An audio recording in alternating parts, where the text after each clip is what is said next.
Y para aclararnos, yo creo que hay gente, me he fijado al principio y he tenido mis dudas, que a lo mejor lo sabéis perfectamente. Cuando un proyecto se pone a disposición que se quiere desarrollar, es decir, voy a hacer un parque eólico, en este caso, hay un trámite. El trámite administrativo va a un órgano, que se llama órgano sustantivo. En este caso, el órgano sustantivo es, lo digo porque luego veréis que tiene esto como consecuencia. El órgano sustantivo es el Ministerio de Transición Ecológica y Reto Demográfico, Subdirección General de Industria. Este es quien va a llevar todo el trámite de papeles, quien va a sacar la información pública, va a recoger las alegaciones, va a enviar los documentos al otro órgano, que citaré ahora, va a emitir las autorizaciones previas, va a recibir los recursos de alzada, va a formular también la autorización de construcción y va a certificar en el momento final lo que es la autorización de explotación, es decir, cuando ya se engancha la red y empieza a funcionar. Esto es lo que llamamos el órgano sustantivo. No sé por qué le llamamos sustantivo, supongo que el adjetivo es el que va detrás del sustantivo. Bueno, hay otro órgano, que es el órgano ambiental. Este órgano, que es el más famoso estos días, este es secundario, el principal es este, ¿vale? ¿Qué hace el órgano ambiental? Este recoge lo que es el estudio de impacto ambiental que ha preparado la empresa por una empresa a la que ha contratado, recoge todas las alegaciones que le lleven de todos aquellos que hayan querido formularlas y emite una resolución ambiental que no es que apruebe el proyecto, le dice al sustantivo, esto es perfectamente positiva, negativa, compatible, incompatible, usan estos 4 términos habitualmente. Si le dice es negativa o es incompatible, se acabó el procedimiento. Podría retomarse, como ha habido casos, pero no voy a complicar más las cosas. Y si le dice esto es compatible, el sustantivo dice, vale, y ahora tengo que analizar temas urbanísticos, temas de patrimonio, temas de... Es decir, no es definitivo, pero es verdad que es un gran paso. Todo lo que estáis oyendo estos días en los medios, todo no. Muchas de las cosas proceden de este órgano, que es el órgano ambiental. El órgano ambiental es el que parece ser, presuntamente, y lo digo una vez y no lo vuelvo a repetir, porque si no hay que estar todo el rato con el presunto, esto ya para todo el rato. Como puso alguien, membrete, presuntamente, pues ya está. Pues presuntamente es donde ha habido cohecho, prevaricación, ¿cómo se llama eso? Coalición de agentes para delinquir, ¿cómo se llama eso? Organización criminal y otro más que no me acuerdo cuál era. Habían 4 delitos que los 4 son muy graves. ¿Por qué?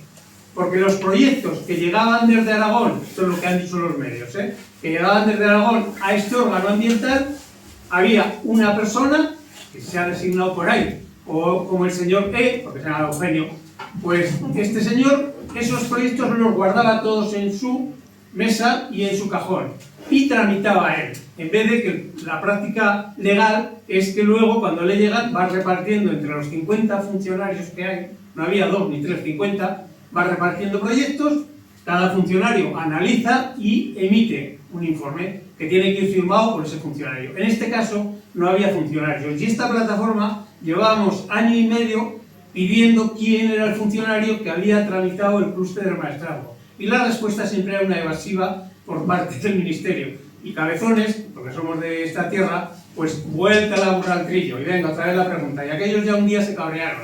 Y dijeron, ustedes son reiterativos y hacen preguntas maliciosas. Y dijimos, no, no es maliciosa. Es que no hay respuesta, entonces respondan, ¿vale? En este estado estamos que se ha... Y esto ya no lo decimos nosotros. Esto lo ha hecho un informe de la Guardia Civil, se llama la UCO, esta que se ha hecho famosa con todos los casos del Estado, ha dicho estos delitos y ha demostrado con una serie de hechos que este señor cobraba, no os voy a explicar cómo cobraba, porque yo tampoco me entero, porque que si una empresa, que interpuestas, que si testaferros, que si los hermanos, que si el primo, es un lío, pero bueno, en definitiva este hombre no lo hacía por nada, lo hacía por 5.200.000 según la información. Alguno dirá, ostras, no está mal, ¿no? No, tampoco era mucho. Si la empresa pensaba ganar unos 500 millones, aunque yo regale 5, me sale bastante rentable tener a alguien que me pase los trámites, ¿vale? Este es lo que en estos días, luego en la fase final, si alguien no se ha aclarado, que es fácil, pues pregunta lo que haga falta, ¿vale? Yo voy a intentar una cierta brevedad. También en estos días se ha dicho, y en este momento el procedimiento está suspendido. Salió la ministra Agesen, pues a pronunciar pues todas esas seguidas, y dijo, no, es que los procedimientos están suspendidos, y la periodista añadió, porque estaban en vía judicial, ahí se armaron un lío de mucho cuidado. Esto ya estaba suspendido antes, no lo suspendió la ministra, sino que en los recursos de alzada que se presentaron a la autorización de construcción, voy a intentar ser claro, pero no sé si lo consigo, yo sí que lo tengo claro. Pues en estos recursos, no solo la plataforma, sino también muchos particulares presentaron un recurso que en los dos últimos párrafos decía: y solicitamos la suspensión cautelar del procedimiento hasta que se resuelva. A alguien en el ministerio no debió leerlo, porque como le mandamos 20 multiplicado por debió decirle al cajón, y no resolvieron el recurso. Pero la ley dice que si ese recurso no se resuelve, en el plazo de 2 meses, la suspensión se hace efectiva por silencio positivo. El silencio negativo lo habéis oído, ¿no? Cuando tú haces una reclamación a Hacienda y no te contestan, a los 6 meses es quedarte porque no te han contestado. Pues el positivo es lo contrario, que dice, si no te contesto, esto se hace efectivo. Por lo cual, desde hace un año, el procedimiento está suspendido. Y esto es lo que se puso de manifiesto cuando en el mes de septiembre convocan las expropiaciones en la zona de Morella, Cintorres, Portel, que es donde iban a empezar las obras primeras para la línea de evacuación. Se enteran en el ministerio de que el procedimiento está suspendido y anulan todo el procedimiento expropiatorio y se paraliza, y de hecho no se ha vuelto a reactivar. Y esto es lo que quiso decir la ministra cuando dijo que estaba suspendido. Y a día de hoy, a la hora que estamos hoy, el procedimiento sigue suspendido, es decir, no se pueden hacer obras. Mañana pueden resolver la suspensión resolviendo el recurso de alzada. Normalmente, el gobierno de Aragón, ¿qué hace? Cuando le presentas esto, resuelve el recurso de la cautelar y te dice, y queda pendiente el resto del recurso por resolver, y no te lo resuelve nunca. Pero en este caso no se resolvió nada. ¿Habéis entendido lo de la suspensión? Pues si no, para las preguntas, pero ya creo que está claro. Bueno, y estamos ya, esto es el trámite administrativo, los órganos, la suspensión, estamos en el procedimiento judicial. Al clúster del magistrado hay presentadas, que yo sepa, por parte de la plataforma hay 5 contenciosos, 1 en el Tribunal Supremo y 4 en el Tribunal Superior de Justicia de Madrid, porque es el ministerio el que ha... Un contencioso administrativo es que tú le dices a la administración, esto se ha hecho mal, los trámites se han hecho indebidamente, y administrativamente no hay denuncia, luego hablamos de eso, penal, ni de haber cometido delitos, no. El trámite administrativo ha estado mal hecho y queremos que se impugne, por lo cual ponemos ese contencioso. El Tribunal Supremo ya está, esto he dicho el viernes por las abogadas, en fase de resolución, puede resolver en una semana, en un mes o en un año. La justicia es como un misterio insondable, esto ya lo veréis que se repite en todo. Luego hay 3 contenciosos puestos en el juzgado de contencioso administrativo de Teruel a las licencias de obras concedidas por los ayuntamientos, porque se concedieron cuando el procedimiento estaba suspendido. Usted no puede dar una licencia a un procedimiento suspendido, y eso se había advertido, eso se sabía. Entonces ahí hay 3 contenciosos que la verdad es que esto es primicia. Me dijeron los abogados ayer que los presentan esta semana, llevan ya 3 meses para ello, pero bueno, como es justicia gratuita, esto a otro día también. Y denuncias penales, que yo sepa en este momento hay 4.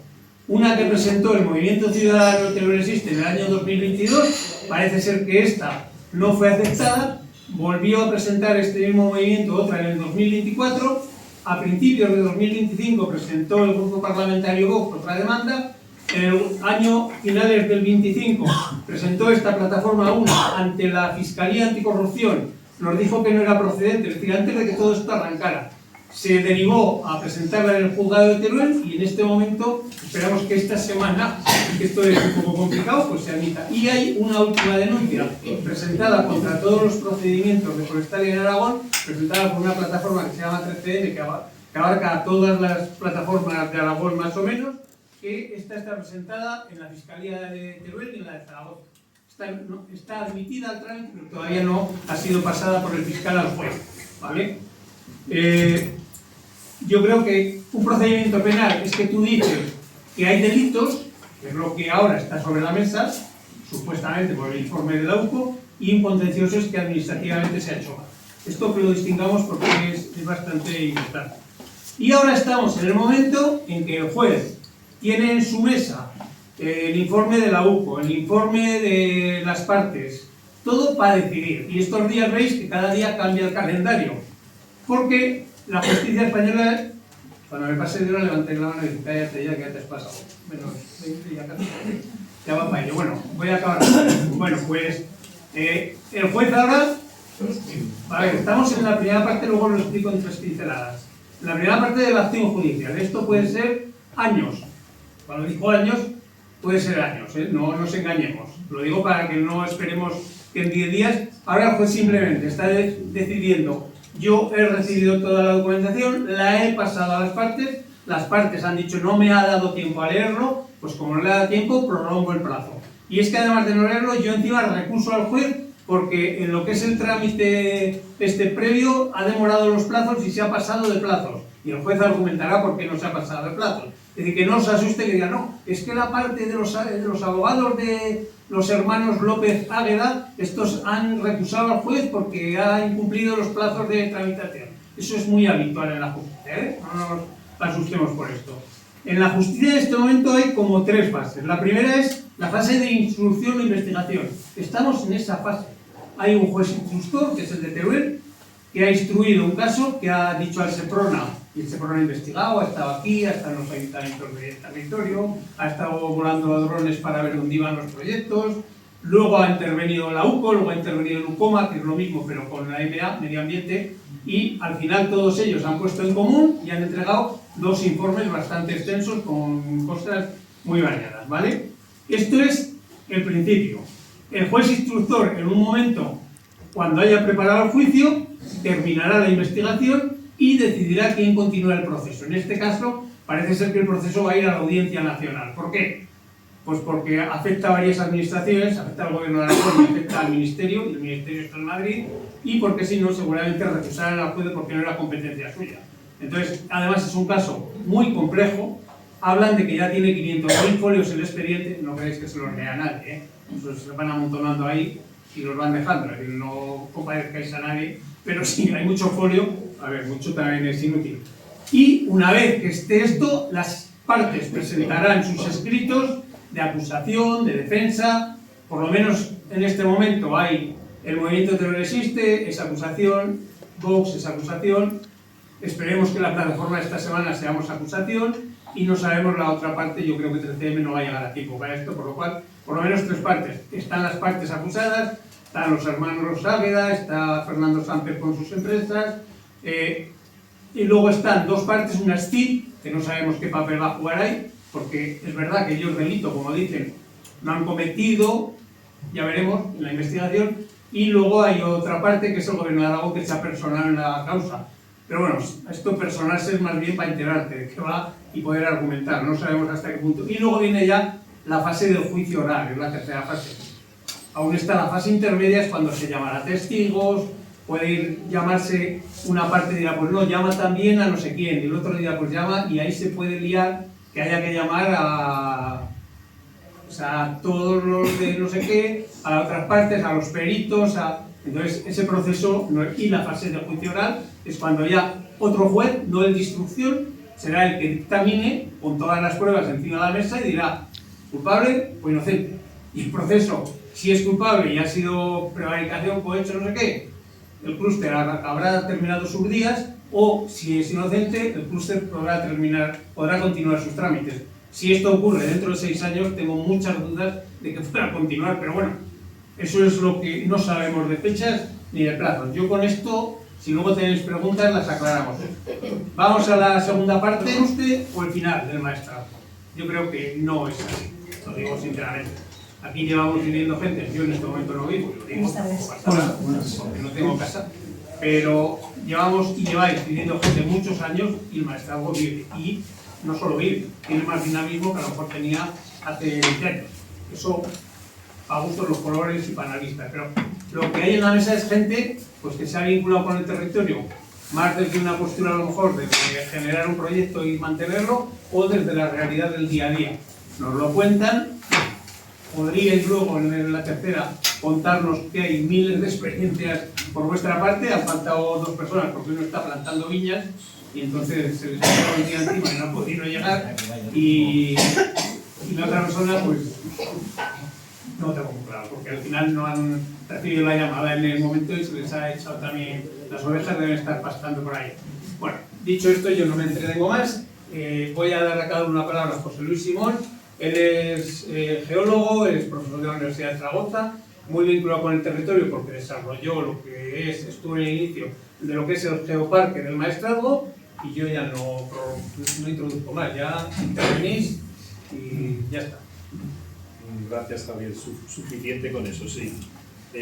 Me siento honrado de que me consideres persona vinculada al territorio y con algo que poder aportar aquí, aunque vivo en Zaragoza, soy de Teruel, tengo casas en la provincia de Teruel, y como dice, por completar un poco el hecho de que me haya vinculado hace ya casi 30 años a los comienzos del Parque Cultural del Maestrazgo y del Geoparque después, y mantenga además, digamos, esa actividad en relación con esto, habiéndole echado muchísimas horas, bueno, pues gracias por considerar que eso es suficiente para poder aportar una visión que además, por edad y por trayectoria, será probablemente poco más general quizá que a la que aportéis vosotras, que va a ser más del día a día, ¿no? Yo creo que el Maestrazgo tiene que colocarse en el supuesto, en el escenario de que no sabemos si será así o no, de que cae, ¿no? de que naufraga el proyecto del clúster del Maestrazgo, y será seguramente el momento en que tendremos que hacer una especie de catarsis, de reflexión profunda, quizá a continuación de haber sufrido una época de enfrentamiento, porque claro, a nadie, pase lo que pase, a nadie lo va a dejar totalmente tranquilo, y desde luego no a todo el mundo nos va a dejar tranquilos. Pero habrá que hacer un esfuerzo por repensar el futuro, seguramente. Y contrariamente a gente que dice, como decía Javier, que después del clúster, si fracasa, no hay nada, no es verdad.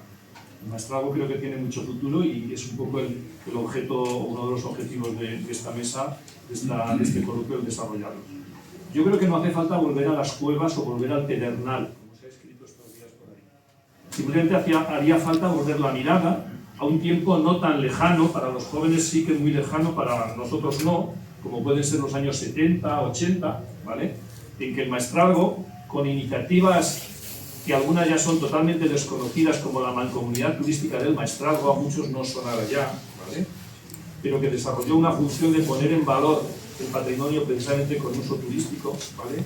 Que publicaba guías en las que se llamaba a hacer un uso, se utilizaba esta expresión, un uso intelectual y lúdico del paisaje, más allá de, digamos, de la producción, ¿no?, material. También pienso, por ejemplo, en el gesto de dignidad que tuvo un pueblo del Maestrazgo, como fue Mirambel, aprobando unas ordenanzas municipales que permitían guardar esa joya, ¿no?, esa joya arquitectónica del siglo XVI, que es el casco urbano de Mirambel. Por supuesto, después fue todas las iniciativas que acabaron cristalizando en el Parque Cultural, empezando por la experiencia pionera de Molinos, ¿no?, lo que fue en su momento Parque Cultural de Molinos. En el año 98 cristaliza ya como Parque Cultural del Maestrazgo, que sirvió además de modelo para la Ley de Parques Culturales de Aragón. Se copiaron de ahí luego otros parques culturales en todo Aragón. En el año 2000 se convierte, asume, digamos, el rol de geoparque del Maestrazgo, miembro fundador además de la red de geoparques europeos. En el 2015 miembro además de la red global de geoparques de la UNESCO, es decir, estamos en el top mundial desde el punto de vista del valor científico, divulgativo, patrimonial de la geología en el mundo. Todo eso, digamos, o por lo menos para mí, marca una, llamémosle, hoja de ruta, que se diseñó, como digo, en los 70, 80 ya, con más intensidad en los 90, en la que, de una manera sincera y comprometida, hemos participado muchísima gente, echándole muchos días y muchas horas, en la convicción de que todo esto formaba una hoja de ruta que era la continuación natural, sin ruptura, sin traumas, de toda una forma de vida, unos usos tradicionales del territorio, un vivir de los recursos endógenos a través de la agricultura, la ganadería, las explotaciones forestales, las pequeñas industrias familiares, y esto en esa época estaba abocado a prolongarse o completarse mediante el turismo cultural, el turismo rural, el ecoturismo, el geoturismo, como queramos llamarlo. Y por ahí había una senda en la que muchos nos metimos, insisto, convencidos y comprometidos de que eso era un futuro para el Maestrazgo. ¿Qué es lo que pasa ahora? Que alguien, hace unos años, decide que nos cambia las reglas de juego, ¿no? A mitad de partido, quedamos jugado la primera parte del partido, el partido no se había terminado, porque no nos engañemos, el Maestrazgo no había empezado a ser esto, no, es lo que es y era lo que era. Pero a mitad del partido alguien decide cambiarnos las reglas. Y a mí particularmente, o sea, ahí sí que me pongo como persona, me deja descolocado de a qué estamos jugando ahora. ¿Es compatible esa hoja de ruta que traíamos con esto que nos quieren vender ahora? Yo creo que no, sinceramente. Y aunque hay voces que dicen sí, sí, no, es que se puede hacer esto y conservar lo otro y mantener lo otro. Yo creo sinceramente que no. Y la prueba de que no es compatible la industrialización, llamémosle por su adjetivo, salvaje de nuestros montes, la prueba de que no es compatible con todo aquello es que para hacerlo compatible sobre el papel con una declaración de impacto ambiental han tenido que dopar, que trampear, que falsear esa declaración. Porque con un poco de sentido común y con un poco de sentido técnico eso nunca hubiera sido compatible. Cuando alguien lo declara compatible, el órgano ambiental, y se les da las autorizaciones, solo consiguen hacerlo a través de las trampas, porque no es compatible. Es toda esta idea, la idea que propugno, no solo yo, de que tenemos ya una hoja de ruta, que no nos la tenemos que inventar, que está más o menos diseñada hace 30 años. Esto es una, como también se ha llamado, se ha escrito, esto es una invención de ecologistas de salón. Es una posibilidad, ¿no? Esto nos vienen de fuera a decir lo que tenemos que hacer. Yo diría rotundamente no. El Parque Cultural del Maestrazgo fue aprobado democráticamente por los 43 municipios que lo forman, y esa hoja de ruta, esa senda que nos llevaba hacia un futuro mejor, fue aprobada por todos. En el patronato del Parque Cultural están representados todos los pueblos, también los de la Asociación Viento Alto. Y están representados en la, ¿se llama Junta Rectora o Consejo Rector? Y algún alcalde de algún pueblo de Viento Alto ha sido presidente del patronato durante unos años, por tanto no pueden alegar desconocimiento o no pueden alegar esto no va conmigo, ¿no? Es que han estado tomando las decisiones sobre el Parque Cultural. Por tanto, no me sirve que ahora digan que estos son propuestas que nos pueden venir de otras personas. Voy a terminar poniendo un ejemplo, que no creo que sea tampoco el ejemplo de todas las virtudes, pero hay una comarca en Aragón que tiene muchos rasgos comunes con el Maestrazgo, que es la comarca del Sobrarbe. Y lo que están haciendo en el Sobrarbe, yo creo que no está de más que desde el Maestrazgo lo mirásemos, porque podemos aprender cosas. El Sobrarbe tiene precisamente, casualmente, hablo de él porque es el otro geoparque que tenemos en Aragón, ¿vale? El otro geoparque de la red Global Geoparks de UNESCO es el Sobrarbe, además constituido también en los primeros momentos, ¿no?, en que se empieza a desarrollar la red europea. El Sobrarbe tiene una densidad de habitantes un poquitín mayor que la del Maestrazgo, pero no mucho. Me parece que aquí somos 3,1 habitantes por kilómetro cuadrado y ellos tienen 3,5. O sea, es una comarca que tiene un geoparque, no nos olvidemos que tiene un parque nacional, Ordesa y Monte Perdido, que tiene partes de otros 2 parques naturales, algún monumento natural, o sea, tiene una protección con figuras de protección a nivel nacional e internacional importantes. Y muy importante también, no tiene estaciones de esquí y no tiene industria. Por tanto, no es una comarca que se esté desarrollando a base de, digamos, recursos exógenos, sino que está desarrollándose poniendo la vista en ese patrimonio que tiene, entre otros el geológico, pero mucho más, por supuesto, y gracias a eso, siendo la comarca pirenaica con menos densidad de habitantes, es la que más ha crecido en población en los últimos 10 o 15 años. Poquito, o sea, no es para tirar cohetes. Pero es una comarca que tiene, además lo estaban diciendo esta semana con un informe que ha habido sobre el sector turístico en Aragón, tiene un 35% de su empleo es en el sector turístico, o sea, más de un tercio, y está creciendo en población, agarrado digamos, a ese patrimonio que ponen en valor y con el que pretenden construir, digamos, un futuro para todos. A mí me entristecería mucho, poniéndonos en lo que sería la antítesis de ese espíritu, de esa línea, me entristecería mucho el maestrazgo, alguna persona, o sobre todo si fuese alguna persona con responsabilidad, algún concejal o algún alcalde o tal, llegar a decir la, para mí, barbaridad que dijo hace no mucho tiempo, hace unos pocos años, el alcalde de Fuendetodos, porque era en ese momento alcalde de Fuendetodos. Y fue aquí, sabéis que Fuendetodos es uno de los nodos de parques eólicos de agua marina. Aquí ya no necesitamos agua, textualmente. De defender que es compatible esta industrialización salvaje con esa hoja de ruta en la que muchos creíamos y por la que hemos trabajado, que para mí no es, el siguiente paso sería decir, aquí no necesitamos a Cantavieja, ni a Mirandés, ni a Tronchón, ni a la Iglesuela, no necesitamos a esos pueblos más bonitos de España que nos hemos dado, ni necesitamos a los carlistas, ni necesitamos a los templarios, ni necesitamos el paisaje, ni necesitamos incluso la ganadería y la agricultura de montaña, ¿vale? Porque nos basta eso otro que nos ha venido del cielo, que yo creo que no es futuro. Yo creo que hay futuro, pero por esa línea que ya está diseñada de alguna forma, no ahora, sino hace décadas. Y de momento... Sí, vamos, veis que son intervenciones breves para luego conocer, no os voy a dar más datos porque hemos conocido hace 10 minutos, entonces, pero sé que se dedica a varias cosas, pero con las que cuando quieran. Vale. Bueno, pues eso, soy Edurne, vivo en Fortanete, tenemos 2 nenes pequeños, vivíamos en Teruel y hace 4 años nos vinimos a Fortanete, nos pusimos vacas. Después llegó la casa rural y ahora estamos con un proyecto, bueno, que el año pasado ya lo hicimos, que fue organizar un raid hípico en Fortanete. Y bueno, pues eso, no sé, hacemos muchas cosas. Nos vinimos aquí básicamente porque queríamos cambiar el estilo de vida que llevábamos en Teruel, eso que Teruel no es grande. Y bien, contentos. ¿Qué más os podemos contar? Hacemos agroturismo a través de la Casa Rural, hacemos lo de agroturismo, llevamos a la gente a ver las vacas. Lo que pasa que la gente tiene un concepto de la granja escuela y nosotros no hacemos granja escuela. Nosotros vamos a ver las vacas, cómo son las vacas, cómo se lleva una ganadería en alta montaña aquí y los llevamos. Uno de los, perdón que estoy muy nerviosa.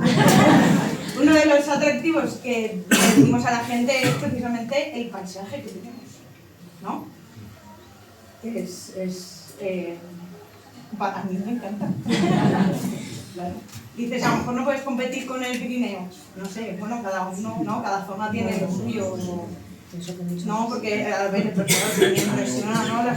la diferencia que hay, ¿no? De abajo de los valles, arriba de las montañas, pero bueno, aquí también tenemos montañas de 2000 metros. No sé. Y creo que básicamente... Creo que nació y vivió y reside y está. Y ella, pues lo mismo, yo ya la conozco un poco más que Edurne, pero nos cuenta también su experiencia. La idea era un poco contar estas experiencias, que son las vuestras, y dinos a la... Bueno, pues buenas tardes a todos, soy Sara. Estoy aquí también como presidenta de la Asociación de Empresarios Turísticos del Maestrazgo y como hostelera. Entonces, yo voy a coger lo que ha dicho mi compañero y yo tengo claro que aquí había una hoja de ruta marcada y la hostelería forma parte de esa hoja de ruta. Hemos trabajado conjuntamente siempre y nosotros, por ejemplo, yo desde lo que respecta a mi negocio, pues llevamos trabajando 45 años en el turismo y hemos visto la evolución de ese turismo y creemos que el turismo, igual que la ganadería y otros sectores, forman parte de lo que es la economía real del Maestrazgo ahora mismo. O sea, ha sido, es y creemos que será. No hace mucho, la semana pasada, escribimos un manifiesto de esta asociación y otras aclarando un poco esto, es decir, hay un sector económico ya, hay unos puestos de trabajo, hay empresas que generamos empleo, hay gente viviendo de varios sectores. Entonces, un poco con lo que ha terminado Javier su intervención, es decir, o esto que estos macroproyectos son nada, a mí eso me da mucha rabia. Los que hemos estado y estamos luchando es como, ¿y nosotros qué? ¿Qué vamos a hacer ahora? Llevamos, en mi caso, 45 años trabajando. Una empresa que emplea a unas 25 personas todo el año. Y yo creo que el sector turístico, que es lo que a mí me concierne, tiene mucho más potencial. Y no solo los que se dedican al sector turístico, no solo se dedican a ser hosteleros o restauradores. Hay guías turísticos, hay comercios que se pueden enfocar más pues, a todo el merchandising de la comarca. No sé, hay muchas maneras de dedicarse al turismo. Y luego hay muchas empresas que luego necesitan al sector turístico y nosotros necesitamos a muchas más empresas. Pues a panaderos que nos surtan de pan, a carnicerías que nos surtan de carne, y es que al final somos una serie de empresas que mantenemos la economía de un territorio, generamos empleo, asentamos población, mismo a veces para hoteles o para tal, también tenemos que contratar a gente que no vive aquí. A lo mejor esa gente que viene de fuera pues hace crecer la población. Y al final pues yo he estado la verdad que muy atento escuchándolo a él, porque es verdad, es decir, el maestrazgo se propuso una cosa y llevamos muchos años trabajando en eso. Ahora es como, eso no vale y solo vale otra cosa. Pues a ver, a lo mejor otra cosa también puede ser buena, pero lo que estamos haciendo de repente ya lo vamos a tirar por la borda. Yo creo que hay muchos sectores, hay muchas maneras de trabajar y hay muchas maneras de que siga evolucionando el maestrazgo, y vamos, estoy convencidísima de ello. Bueno, me llamo Nacho, soy de Mosqueruela, aunque ahora ya no me consideran, porque hace años que no vivo. Pero bueno, yo solo quería hacer una reflexión. Primero, mostrar el orgullo de pertenecer a esta plataforma y el orgullo de tener gente que ha empujado tanto el campo, ¿no? Como Javier y los que están en cabeza. Y luego decir que tenemos una plataforma que es totalmente transversal. Yo cuando nos califican de ecologistas, que para mí no es un insulto, aunque yo de formación soy de la ingeniería forestal, por cosas de la vida acabo siendo necesario. Pero sobre todo he mamado el ecologismo porque mi padre fue forestal 40 años en Mosqueruela. Pero digo que es transversal porque en esta plataforma hay gente de la derecha, de la izquierda, del centro, de arriba, de abajo, propietarios que podrían sacar beneficio de este invento y que están totalmente en contra porque tienen una sensibilidad. La sensibilidad es como la sensibilidad en el arte. Se tiene, no se tiene de una manera, se tiene de otra, pero grandes tenedores de terreno, cuando hablan, propietarios de Fortanete, de Mosqueruela, tremendamente preocupados, porque no quieren que su terreno, que lo han heredado de sus abuelos, de sus bisabuelos, pues hagan este sacrificio, ¿no? Entonces, yo simplemente quiero poner en valor que esto es una plataforma totalmente transversal. ¿Eso qué significa? Que es mucho más fuerte. Por eso, si cuando se etiqueta, vamos, yo no estoy de acuerdo. Tenemos que defender de que no nos pongan el cartel ecologistas de ciudad. Por supuesto que yo creo que a veces sí que es una honra que esa una. La segunda, de cuando empezaron a hablar de la mano de obra que se iba a generar, que daban cifras milenarias, 2.500, a los últimos datos que se están barajando en el 50 puestos de trabajo, parece que esto sale sin permiso. Algo no cuadra. Y por último, otra reflexión. Yo, en Mosqueruela, hay un problema de mano de obra y no siempre es la gente para. Entonces, hay algo que se olvida. El problema es de falta de gente, posiblemente, pero es que trabajo hay y preferíamos más. El museo la van a desaparecer los albañiles, no van a quedar. La media ya es de 55 para arriba. Trabajo, vas a pedir, oye, necesito arreglar la casa, coge la agenda y dice 3 años y medio. No hay gente para trabajar. Entonces, ¿qué estamos vendiendo? Que vamos a generar puestos de trabajo, si puestos de trabajo hay. O sea, la despoblación no va relacionada con eso, va relacionada con otras cosas que serán más profundas. Entonces, son reflexiones que hay que poner encima de la mesa. O sea, que tenemos que sacrificar todo lo que tenemos, ¿en base a qué? En base a un negocio que efectivamente lo que no podemos pretender es que una gran empresa, además con malas artes, venga a traernos nada. Lo que viene es a sacar. ¿Que es lícito que las grandes empresas ganen dinero? Por supuesto, mientras lo hagan lícitamente y por supuesto con transparencia. Esa es la otra cosa que hay que poner sobre el tapete. La transparencia ha de ir por su ausencia. Totalmente. Bueno, yo quería, yo me metí en la plataforma porque me dio muchísima rabia la injusticia que estaba ocurriendo. Cuando después de bastantes años negociando desde diferentes sitios, o sea, pidiendo, ¿no?, que vinieran las energías renovables, pensando en que las energías renovables se podían desarrollar desde la ciudadanía, o sea, igual que todos los pueblos tienen su depósito de agua y lo cloran, de la misma manera todos los pueblos podían tener su pequeña empresa energética de autoabastecimiento. De esa manera, lo que se produce se consume sin tener que pasar por tantos intermediarios, porque ahora lo que se produce se pasa tras muchas transformaciones a líneas de alta tensión, de muy alta tensión, que van por el territorio y que de alguna u otra manera vuelven a los pueblos, pasando por tanto intermediario que no puedes tener directamente el control de lo que cuesta y de cuándo lo tienes.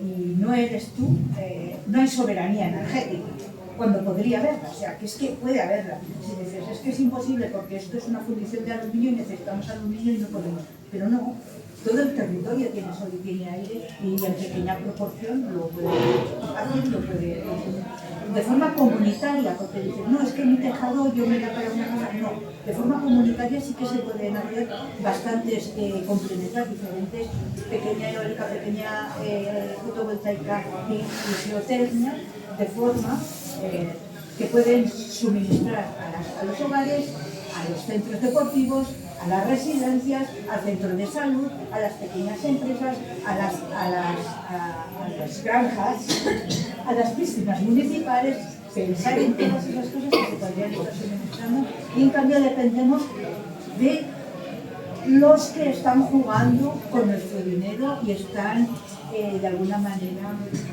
jugando en este negocio, ¿no?, en el que al final. Y también quería decir que en realidad esto no ha venido porque no lo estamos haciendo en ningún pueblo, porque políticamente desde la Unión Europea sí que había partidas para esto, porque ningún pueblo de España ni de Europa podía saber hacer este tipo de infraestructuras porque no había aprendido, sino que le tenían que venir, había partidas económicas para divulgar, formar, informar y ayudar a los recursos.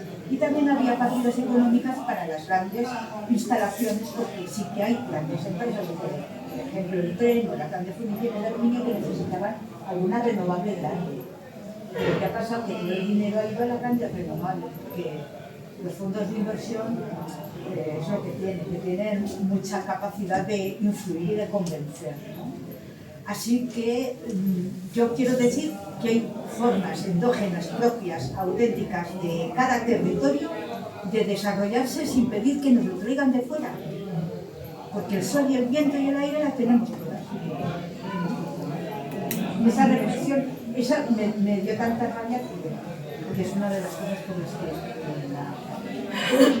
que creo que tenemos que vernos para empezar a trabajar en esa defensa. A ver, yo creo que el dinero que si hay alguien me corregís, el dinero que han pagado en este momento es por la ocupación de montes de utilidad pública. Ahí sí que se liquida un dinero, no son cantidades muy grandes. Igual hay en la sala alguien que sabe lo que es. Yo no sé lo que ha recibido cada ayuntamiento, ¿vale? La alcaldesa de Mosquera en un comunicado hablaba de 600 y pico mil euros. 600 y pico mil. Vamos a hacer un debate muy... Yo creo que eso al final lo decidirá un juez. Porque las partes dirán, oiga, en el proceso segundo que os he dicho, donde irán las testificales, cada uno pondrá encima de la mesa y le dirá al juez. Y yo reclamo lo que ya he puesto, le dirá a la empresa, y el otro, el ayuntamiento, dirá, no, pues yo creo que, y será el juez el que dictamine, pues si te vuelve a ser, no te vuelve a ser, y cómo se... Digo yo, oye, no tengo de esto mucha idea, pero es lo lógico. ¿Quién va a decidir? ¿La empresa? No, el ayuntamiento tampoco. Será la justicia cuando dictamine. Si el proceso... Es que nos estamos poniendo siempre en que esto ya está hecho y sentenciado. Si la sentencia es que no ha pasado nada, la vida sigue, habrán pasado 6 años, o 5 o 4, yo menos de 3-4 años no espero que esto, como vaya a la Audiencia Nacional, mínimo. Entonces, ahí a partir de ahí, pues ya veremos, porque ya las renovables se han podido ir a tomar viento, el sector ha podido entrar en otro... Hablamos de plazos y de cosas bastante impredecibles, ¿eh? No esperéis que en este año salga la sentencia de esto, porque entonces sí que me equivocaría yo, y dicho por abogados y por gente que está en... Bueno, los plazos, hay una fundación que viene de AINSA, es la fundación de Torrentahuesos. Entonces estuvieron aquí haciendo un proyecto, un intento de reintroducción de la especie. Y bueno, pues llegaron aquí, hablaron con los ganaderos de la raza ojinera, que tienen la sede en Molinos. Y en Villarremo hay 2 hermanos, Santiago y José Antonio, de las Calzadas, pues que entraron a formar parte de ese proyecto. El proyecto trataba, que ya está puesto en marcha en Picos de Europa, de la misma manera, y trataba de, a través de la carne de ovino, digamos, a través del quebrantahuesos, mejor dicho, promocionar la carne de ovino. Entonces, los ganaderos, para comercializar su carne, normalmente necesitan intermediarios. Esos intermediarios pues cobran un sueldo, pues se crean un porcentaje de beneficio entre el ganadero y las carnicerías o grandes superficies. Y en este caso hacía un intermediario la fundación, a coste cero. La única cosa que ponía la fundación era, digamos, promocionar lo que ellos quieren, que es recuperar la carne de Torrentahuesos, que la teníamos aquí hace 100 años, y bueno, pues por motivos, por causas antrópicas, desapareció.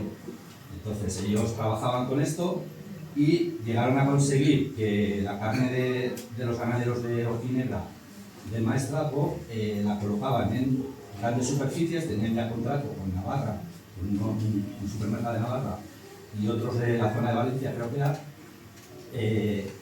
y digamos que ellos ponían la etiqueta de la recuperación del quebrantahuesos y en esas superficies vendían la carne aquí. Claro, llegó el clúster, llegaron a soltar 2 quebrantahuesos con la mala suerte de que uno murió electrocutado y otro murió en un molino en Castellón, y claro, pues retiraron el proyecto. Claro, que se quedó ya todo en agua de borrajas, y estos ganaderos, pues bueno, yo que hablo con ellos, pues claro, al final les jodió, ¿no? Porque ellos tenían, digamos, que iban a darle un valor extra a su producto por lo que tenían en el territorio. Y bueno, pues al final ellos se fueron. Los ganaderos siguen funcionando. El otro día hablé con ellos para ver si podían venir, al final no han podido. Claro, ya me hablaban de que ellos ya son mayores, de que si vuelven ese proyecto pues ya no lo van a poder recuperar. Pero bueno, ahí está. Quebrantahuesos seguimos teniendo, murieron los que tenían ellos, pero ahora están llegando de Castellón, están llegando del Pirineo. Bueno, siempre han estado, lo que pasa es que iban y venían, y bueno, ahora en Castellón hay otro proyecto de reintroducción y la especie pues se está estableciendo en el territorio. No sé si luego, si esto acaba cayendo, si volverán con otra, pero bueno, a modo de ejemplo puede ser una iniciativa más, ¿no? Que al final están los ganaderos pues que van justos, pues quizás a lo mejor, que yo creo que al final es lo que hay que hacer, ¿no? Meter un poco todo. Los ganaderos, si consiguieran a través de lo que tienen promocionar sus productos, al final en las ciudades esto se valora. Esto se valora. Y tiene un valor, y lo que pasa es que hay que darle ese valor. No sé, yo creo que hay muchos métodos. Entonces hoy por hoy, pues bueno, aquello cayó, los ganaderos siguen y el quebrantahuesos está en el clúster, pues ya veremos. La Fundación Quebrantahuesos y los ganaderos de ovino de AINSA. Veo que hay gente joven emprendedora ahí por ahí. Una idea podría ser el matadero de AINSA lo gestiona la Fundación Quebrantahuesos. Matadero de ovino y de vacuno. O sea, yo conozco 2 o 3 ganaderos, uno es el presidente de la Asociación de la Pirenaica, que a más tiene un restaurante, y las terneras que produce a 100 metros de Aínsa, bueno, 300 metros de Aínsa, tiene la granja detrás del aparcamiento. O sea, andando les puede llevar al matadero y lo gestiona la Fundación Quebrantahuesos. Podría ser un proyecto interesante, porque ya que el Sobrón es similar a esto, aquí los mataderos se cerraron hace 15 años y tenemos que ir a sacrificar una ternera a Morella o a Benasal. Aquí no tenemos nada. A lo mejor la Fundación Quebrantahuesos es retomar ese proyecto si se parara la aventura esta de los molinillos. Podría ser una cosa interesante. Yo les pregunté el otro día, que tuve una reunión con ellos y dijeron que pueden plantear un nuevo live, que este que tenían ya se lo gastaron en Gredos, pero que lo podían pedir, pero bueno, es futurible. Está en Gredos, el proyecto que venía aquí eran 5 millones de euros, les dieron, y querían gastar la mitad aquí y la otra mitad en Gredos, en la zona de Ávila. Aquí gastaron no me acuerdo cuánto, pero bueno, no llegaría a medio millón, y total que todo el resto se lo han llevado allí. Lo podéis ver, en el diario de Ávila en noviembre apareció una noticia que habían creado un queso de cabra de unos ganaderos en extensivo, y con esta fórmula, ¿no?, de comercializar. Habían colocado el queso en determinadas superficies con el sello de la reintroducción del quebrantahuesos, y bueno, salían pues un poco todos, ¿no?, políticos, los de la cooperativa de una raza de cabra que tienen allí, y los de la fundación. El diario Ávila, si ponéis diario, o sea, cabra, quebrantahuesos, Gredos, os aparecerá la noticia. O sea, que son cosas que están funcionando. Es que son proyectos que están funcionando, porque la gente de Aínsa está encantada porque tiene el matadero. Al hilo en Aínsa, yo cuando he ido a Aínsa, hay una calle de esas principales que baja, hay una carnicería y al lado hay un restaurante. Y tú te pones, y en la carnicería hay un cartel que pone: se vende ternera del Valle de Aísa. De Luis. De Aísa. Hay un valle que encima se llama Valle de Aísa. Y al lado en el restaurante, en el menú, te pone ternera del Valle de Aísa. O sea, al final ahí hay un comercio, un restaurante y un ganadero que están generando un producto. Correcto. Que lo están vendiendo en el pueblo, y queda todo ahí. Y los pueblos de al lado tienen producto de proximidad con una calidad impresionante. No sé, que son ideas. Quería hacer una pregunta para las ganaderas de Edurne. A ver, a veces habéis comentado un poquito quiénes sois, a qué os dedicáis, pero también quería un poco que comentarais desde vuestra perspectiva cómo creéis que os afectaría si esto siguiera adelante. O sea, de verdad, o sea, poneros en esa situación tan fea, ¿qué pasaría? ¿Qué os pasaría a vosotras? ¿Empiezo yo? A ver, realmente no lo tengo muy claro, ¿no? Lo que pasa es que, por ejemplo, yo misma, pues, vivo del sector turístico. Yo sé que buena parte de nuestros turistas vienen al Maestrazgo por el paisaje. Si eso desaparece, esas personas querrán seguir viniendo al Maestrazgo a hacer turismo. Entonces, yo puede ser que tenga menos ocupación en el hotel y, por tanto, pues, tenga que emplear a menos personas, y yo también a la vez pues deje de ganar menos dinero para luego comprar en otros comercios, y pues todo. Pero yo sí que creo que si esto sigue adelante y todo el proyecto se pusiera en marcha, yo creo que perderíamos turistas, y a mí eso me afectaría en primera persona. En el tema del turismo también pienso, como sea, por el tema de la casa rural, pero claro, nosotros también con la ganadería. De hecho, una de las fincas que llevamos la atraviesan de punta a punta. No sabemos exactamente cuáles serían las consecuencias, tampoco te dicen claro qué te van a pagar y no te van a pagar. Pero mientras tanto, para empezar, cuando están en obras, los animales allí no pueden estar. Entonces, si ya vas justo de comida, porque esto no es a lo mejor tanto como la zona más de Valdeinares y por ahí, nieva más, llueve más, esto es más seco. Si llevas justo de comida, encima te quitan no sé cuántas hectáreas, es complicado. Pero claro, exactamente tampoco lo sabe, ¿no? Es como suponer que podría pasar. Pero nosotros, pensándolo un poquito, pues lo primero que se nos viene a la mente es eso, que de la comida que te van a quitar. balsas, yo no sé si la habéis leído, no sé a qué distancia tienen las balsas de las ubicaciones de los molinos, pero todas las balsas que se encuentren a menos de 280 metros hay que eliminarlas. ¿Tú sabes algo de Y eso? hay depósitos de incendios y que estén a menos de 1 kilómetro, 1,5 kilómetros, quedan inutilizados. Se podrán hacer otros, pero tienen que estar más lejos. Ya. Entonces eso también os va a hacer, eso mirarlo, Claro. si viniera, mirarlo porque eso está en la guía recogido. Claro, es que yo no soy propietaria, son mis suegros, pero no sé si ellos lo han mirado esa cosa en concreto, no lo sé. Pero bueno, sí, claro, sería otra cosa. Sí que es verdad que creo que al principio me quiere sonar como que quitaban una o dos fuentes justo de las fincas y claro, pues ya, si dices, si esto va a venir sí o sí, vamos a intentar negociar por lo menos que esos puntos de agua no te los quiten. Porque claro, si Pero no, no es negociable, la eliminación de balsas no es negociable.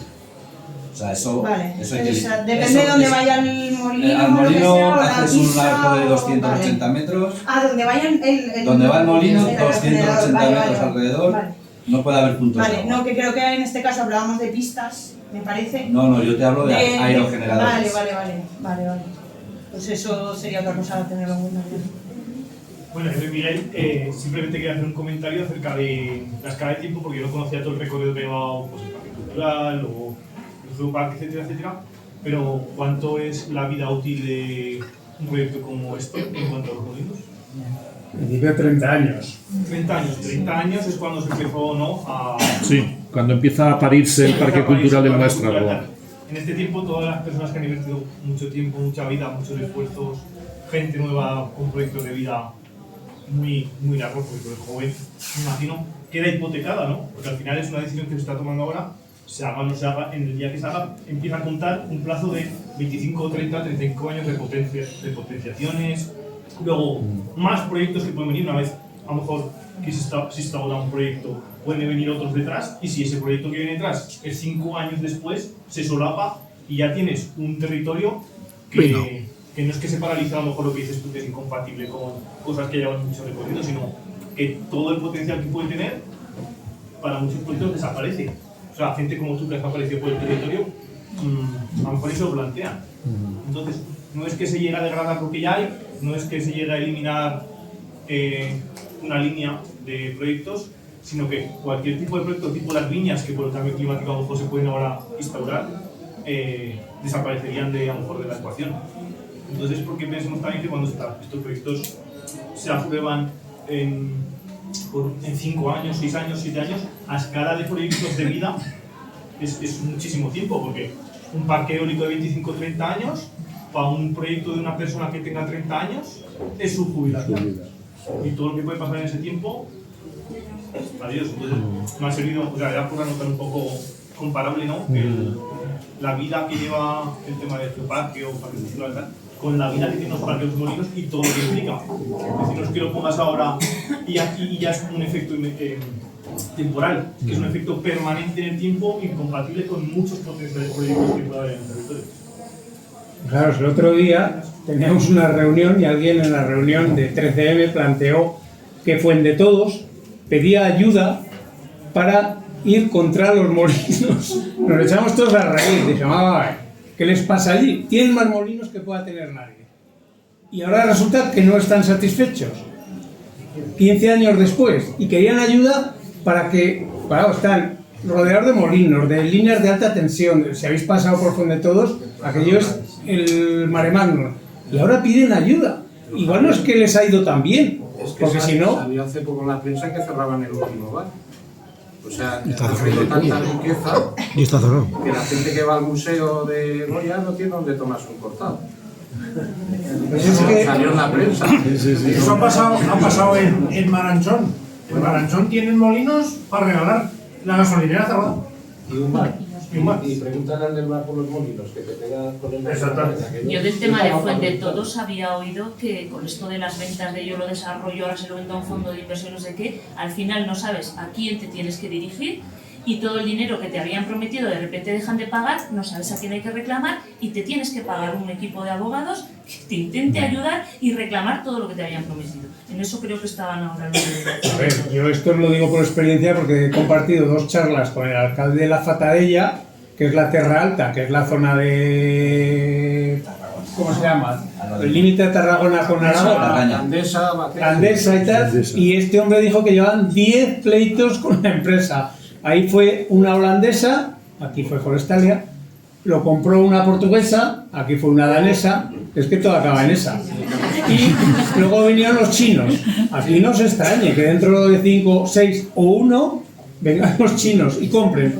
Y de lo que te he dicho, no me acuerdo. A ver, no mintamos, los contratos son contratos válidos, sea el chino o sea el danés. Pero las promesas de desarrollo social, de luz gratis, los chinos dijeron que no sabían nada. Y para cobrar ciertas partidas tuvieron que empezar pleitos. Y llevaban 10 pleitos.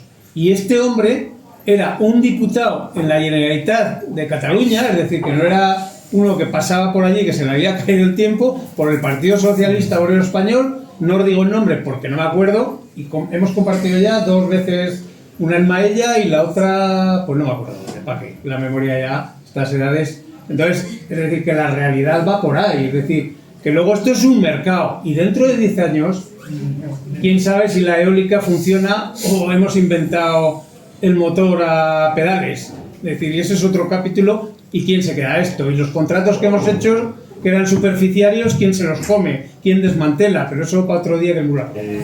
Algo de duda sobre qué implicación puede o no tener el CIP en función de cómo era textualmente el contrato que firmaron con Forestalia y que parece que es secreto, porque de que ya hubiese una compra desde el principio a que no hubiese una compra real de Forestalia por parte de CIP desde el principio, está la diferencia entre que CIP sea, digamos, objeto de posible acusación penal o no lo sea. ¿Cómo está el tema este? A ver, para los que no, CIP es Copenhague Investment Partner, que es la empresa que ha comprado a Forestalia el parque lo compra en en enero de 2025. En enero de 2025, las 20 empresitas que eran cada uno de los parques, energías inagotables de Ormuz, energías inagotables, todas son inagotables. Pues de Aeternitas 1, Aeternitas 5, no, tiene unos nombres que alguien tira de diccionario. Bueno, pues las compra de entre el 6 y el 15 de enero del 25. En ese momento le da lo que sea, pero la implicación de CIP en este proyecto de hecho ya estaba anunciada de antes.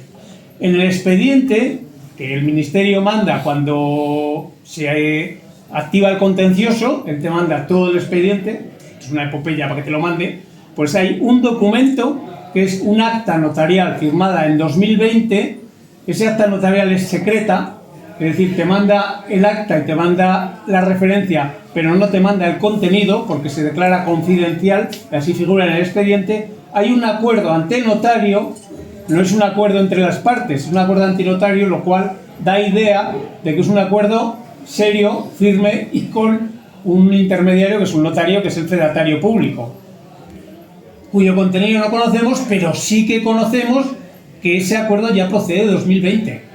Recordar que el proyecto se presenta a información pública en 2021. Se concede la declaración de impacto en 2022, diciembre. Se concede la autorización previa, si me equivoco me corregís, en 2024, a mitad de año, el 23 de agosto, porque el 25 vencía el plazo, y quiere decir que hay un acuerdo previo, por lo cual, que ahora CIP, en el informe que hizo el otro día, o en el comunicado, que además no lo comunicó a los medios españoles, sino que lo insertó en una revista extranjera científica, diciendo yo no pinto nada ahí, yo no he hecho nada, yo no he cometido nada, pues no lo sabemos, esto será lo que lo puede decir, pero que ellos no pasaban por aquí y se encontraron el proyecto, sino que están desde el inicio prácticamente en el desarrollo del proyecto, ¿vale? Esto es un poco la pregunta, ¿no? Sí. Esto es así de, esto por hechos y por datos, no es una invención. Ahora todo el mundo dice, ¿por qué CIP no se va? A ver, si esto está tan claro, que hay 4 delitos, ¿por qué CIP no se va, abandona? Porque es un fondo, CIP es un fondo, Ahí están los ahorrillos de todos los jubilados daneses y del norte de Europa, fundamentalmente daneses, porque es un fondo de Dinamarca. Tiene que haber más fondos porque es el segundo mayor fondo de inversión a nivel mundial. No os creéis que estamos tratando con uno que... No, es decir, la cantidad de dinero ya a mí no la preguntéis porque los ceros ya a partir del sexto ya no los controlo. Entonces, es el segundo mayor fondo de inversión en renovables a nivel del mundo mundial. Claro, es que Estados Unidos, China, etcétera, es decir, que no es... Y este fondo se nutre, ellos dicen que tienen como una imagen que tienen que conservar.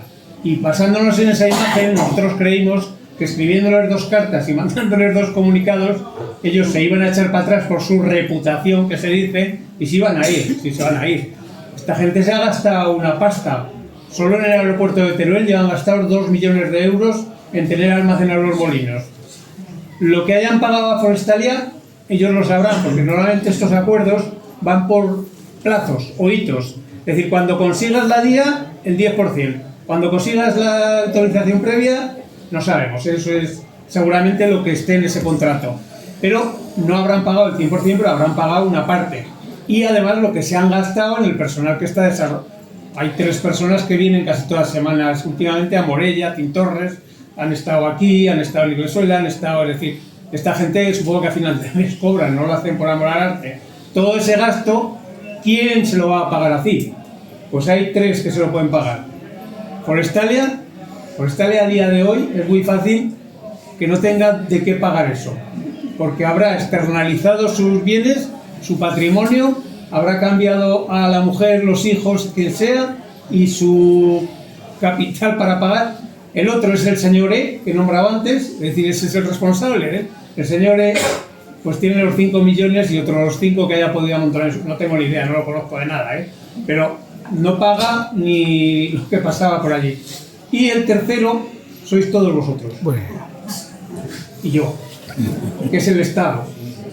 Que todos pagamos la responsabilidad, indemnizados así, CIP se va. ¿Os acordáis del Castor, ese de Vinaró? Que acabamos pagándole a Florentino 4.000 millones de pesetas, no de euros. Pues esto fue...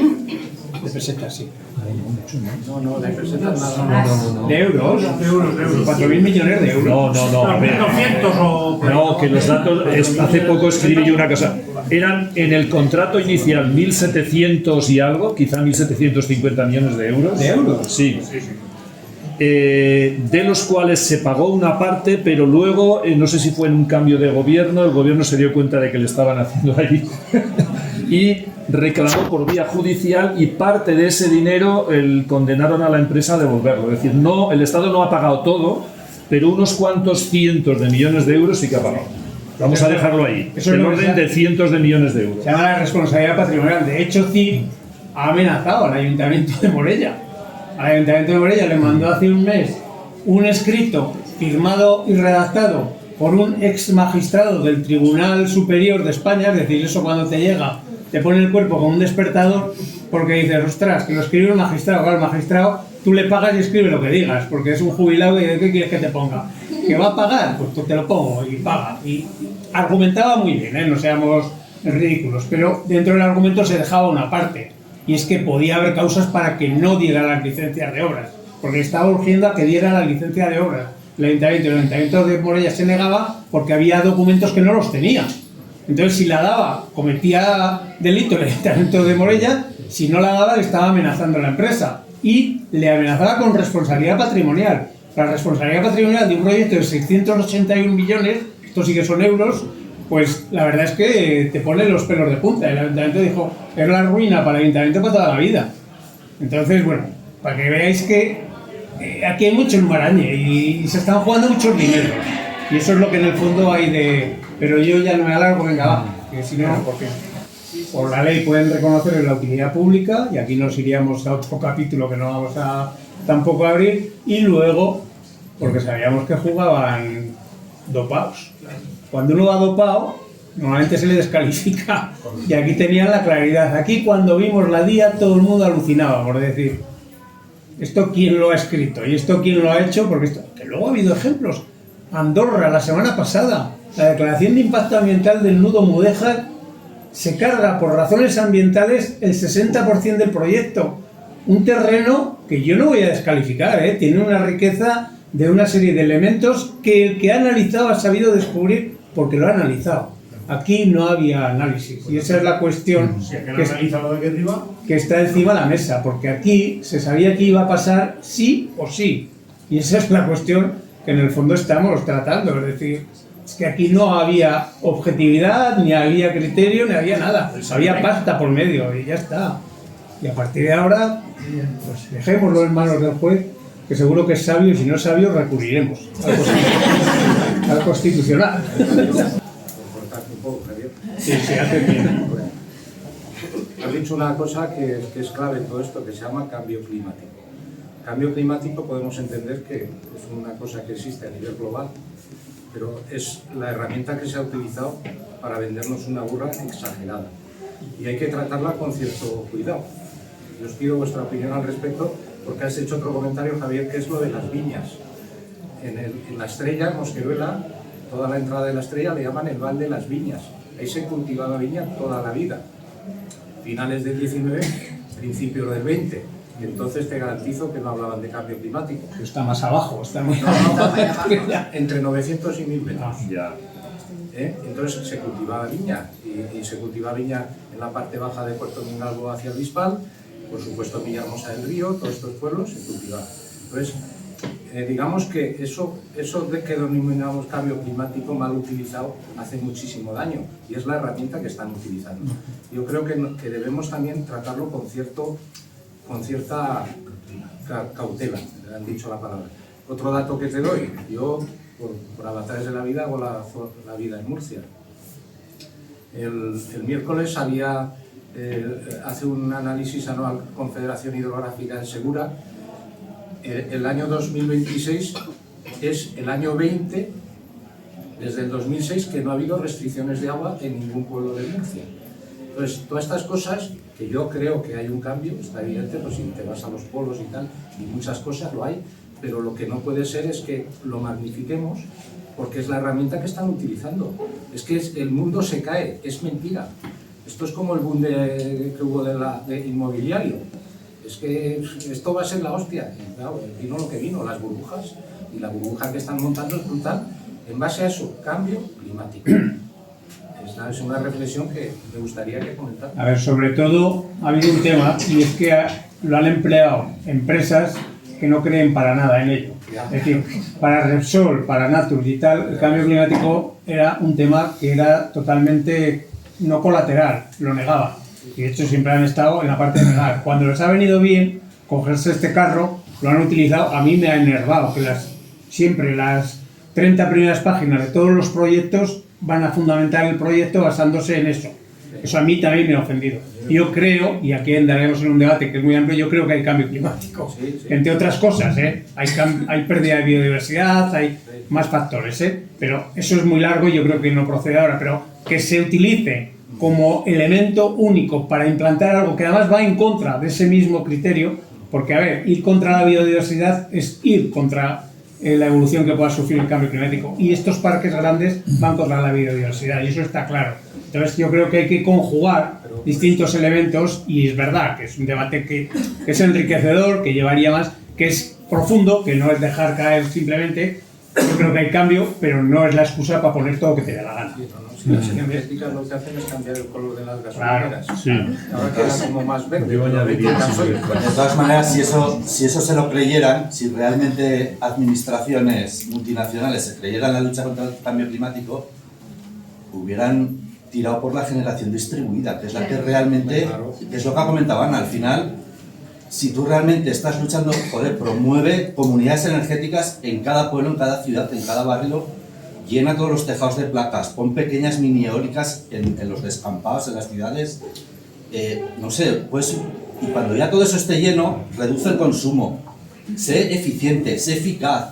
Es que al final hay muchas cosas para pelear contra el cambio climático antes de poner 125 molinos en nuestros pinares. Y yo no voy a abrir un melón, pero nos vendieron la burra de que todo esto era para descarbonizar la economía, precisamente por esto. Ahora resulta que tenemos una producción tal que no descarbonizamos la economía, seguimos consumiendo más gas y petróleo y creemos crear centros de datos y no, ese melón no lo abrimos porque si no es otro melón que de muchas pepitas y nos metemos ahí porque tenemos que gastar la energía que hemos generado que no sabemos ahora qué hacer con ella. Es decir, oiga, no me tome el pelo, simplificando, es una simplificación.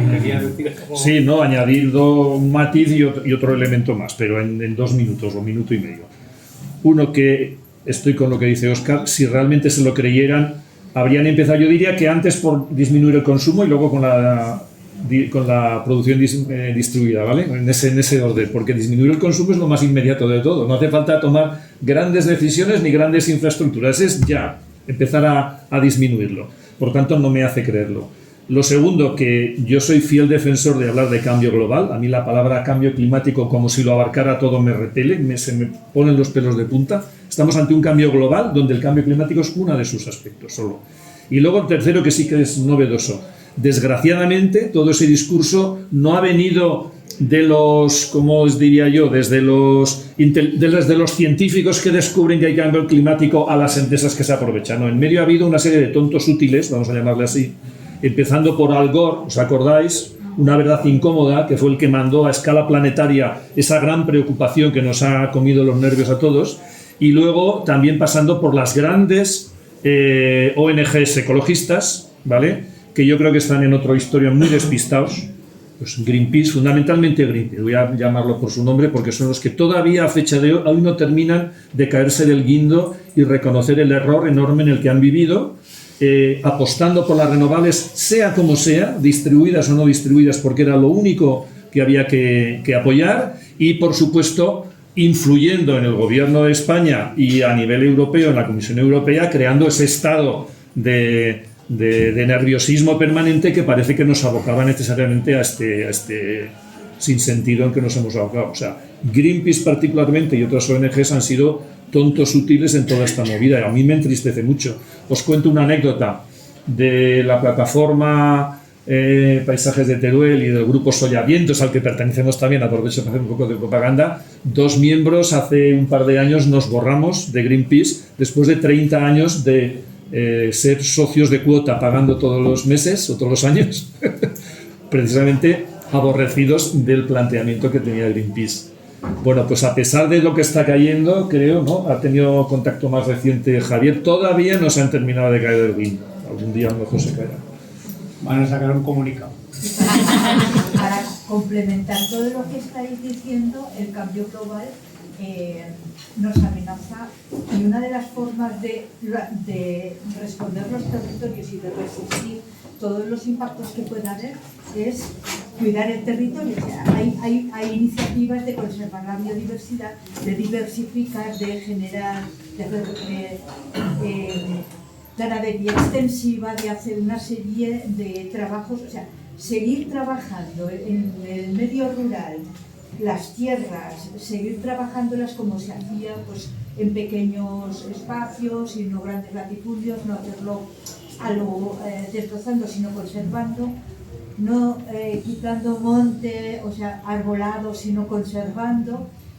Es una forma de persistir y de hacer que el monte sea más resiliente, se llama ahora, ¿no?, pero que aguante más el embate de las grandes avenidas de agua o de los grandes problemas del cambio climático o de otros problemas ambientales que también hay. Y creo que lo que teníamos que preocuparnos en los pueblos es de prepararnos, de preparar los pueblos para cuando pues, haya más calor, más frío, o si las cosechas pues, no salen bien, o de ir preparando, ¿no?, y de ser autosuficientes, de ser capaces de entender que todo eso tenemos que ir poco a poco haciendo mejoras, de modo que no seamos dependientes de que vengan de fuera. En cada pueblo, en cada sitio, pues puede haber unos riesgos. Y vamos acabando preguntas más que nada porque es sábado y es fiesta y... Hablando de los 25 años que se nombraba, los contratos, eso ya sabíais, bueno, vosotros que ya habremos visto algunos, no ponía 25 años, pero prorrogables hasta los 75 años. a voluntad de la empresa, no del, No del propietario. No del dueño del Joder. Eso ya es dos vidas. Que los contratos que os llegaban, porque claro, yo siempre decía, siempre ponía el mismo ejemplo, mi abuela tenía un piso, ¿no? Ella lo alquilaba y la que ponía las condiciones era ella. Digo, y aquí es al revés, o sea, aquí el que viene a arrendar el terreno es quien te está poniendo las condiciones a ti que eres el propietario. Entonces a mí había algo ahí que me estallaba la cabeza y que es muy significativo de cómo se ha hecho todo esto, ¿no? Y cómo han venido. Me parece muy significativo. Con nadie, fue silencio total. Y toda la gente que hemos estado en contra, lo único que hemos sido, yo creo que hemos sido desplazados y mal mirados por parte de la gente, ¿vale? Entonces, lo único que hemos hecho, y espero que seamos muchísimos los que estemos en contra de esta cosa. Pero lo único que hemos hecho ha sido agachar la cabeza y silencio, ¿vale? Y ha sido una desinformación total y una división que va a durar 25, va a durar no sé cuántos años puede durar, tanto si se hace como si no se hace. Y eso sería una cosa que teníamos que hacer una reflexión total en toda la gente. Y no los que de la gente de la zona estamos muy pocos, creo yo. Igual hay más gente fuera que va tomando cervezas que podían haber entrado aquí y gente que está a favor podían haber venido, que no nos podemos a nadie y ellos se nos comen a nosotros. Ojalá. El problema ha sido, Ojalá. es que sería una división terrible y vamos, no sé. Nos tocas un tema clave que habrá que resolver cuanto antes mejor. Estamos aquí dos concejales, Ainhoa y yo, que somos que no existe, en el ayuntamiento se nos ha aislado totalmente. Os animo a que veáis a los plenos y veáis cómo se nos tratan ahí. Es que es vergonzoso cómo se nos tratan los plenos a nosotros. Y igual en Mosquerola y en Fortaleza, ¿vale? Hay un silencio absoluto, les hemos pedido cosas al ayuntamiento y no nos ha dado nunca nada de información. Y vamos, es que... Y aunque te ofrezcas ayudar. Sí, es que es una pena. El tiempo pone cada uno en su sitio. No, pero da igual, Carlos, la historia es que estamos viviendo. Y vosotros estáis en Zaragoza y bueno, y os alabo y os felicito por lo que habéis hecho, pero es que los que estamos aquí es que no, lo estamos sufriendo un montón.